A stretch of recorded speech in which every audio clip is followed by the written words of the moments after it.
Okay, good afternoon, ladies and gentlemen.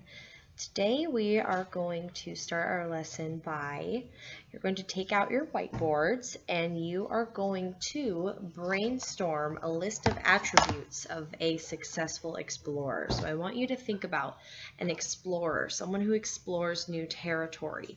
What would make them successful? What type of characteristics do they have that would make them successful? I want you to take out your whiteboard and I want you to write a couple of those words down. I have our thesaurus and our dictionary up here if you would like to use them.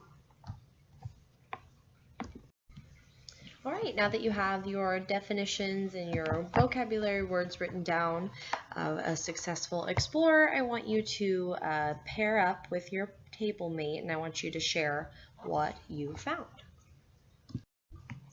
Nice job, class. You and your partners provided many descriptive characteristics of what a successful explorer should be.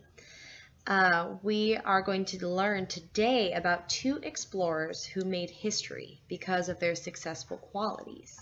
We will begin engaging in a text called Lewis and Clark Encounters. You have that on your desk, so I want you to take that out right now and put your whiteboard away.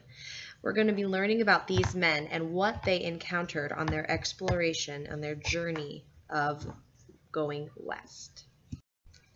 All right, now that we all have that text on our desk, we are going to use our thieves method to engage this text. So before we even read anything, we're going to split up into 7 different groups. Now we've done this before.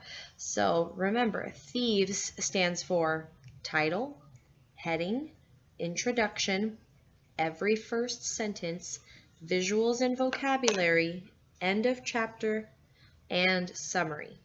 So each one of those letters has a group and you're going to be assigned.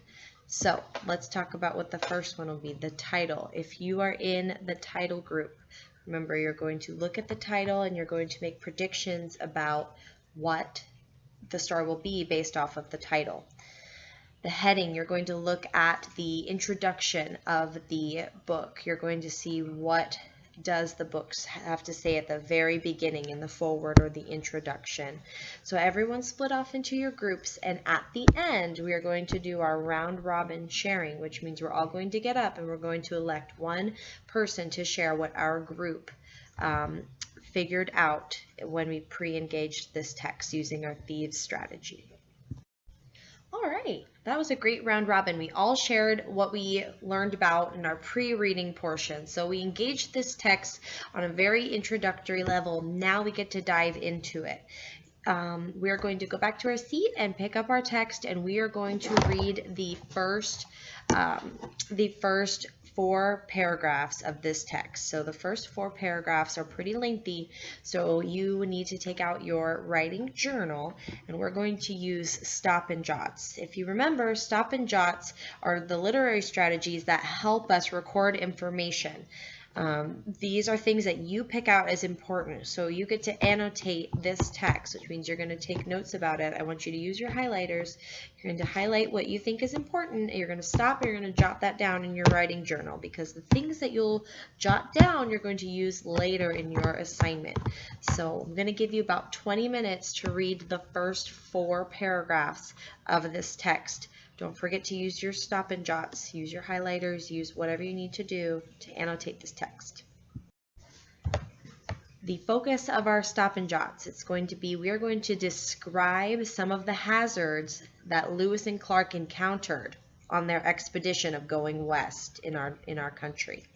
I want you to note how they overcame those encounters or how they did not. So were they successful, were they not, and why? Those are the things you're going to be looking for. All right, awesome job, everyone. It seems like everyone is done, and I see that your writing journals are full of stop and jots, so very good. Now what I want you to do is I placed a large piece of butcher paper on our empty wall over there. I want you all to take your writing journals, and I want you to take your pencils or marker, whatever you're using, and I want you to go over to the wall, and we're going to do something new. It's called conversation graffiti. So we've seen graffiti on the walls before, but we're going to do some legal graffiti. You are going to take your writing journals, and you're going to write 3 of your best stop and jot. So 3 of your favorite things that you encountered in the text in regards to what Lewis and Clark had to overcome in their expedition, or what they did not overcome. We're just going to graffiti up this wall with our information that we learned from the text. Awesome. We have a full wall full of information about what we read. I think we clearly answered our question in the beginning. What did Lewis and Clark encounter, and did they overcome it? So now what we're going to do to close is we're going to take all the information we know from our text, and I just have a blank page in front of you. You are going to design your own explorer and their own story. So what I want you to do is I want you to take everything that you learned about Lewis and Clark, and I want you to create your own explorer. I want you to give him a name, give him a setting, a place that he explored, and a problem and a solution. It's pretty basic, just 4 elements of that story. So character, make sure to describe him, a setting, and a problem and solution. And I will choose a couple of scholars that are working really hard to share their story with the class.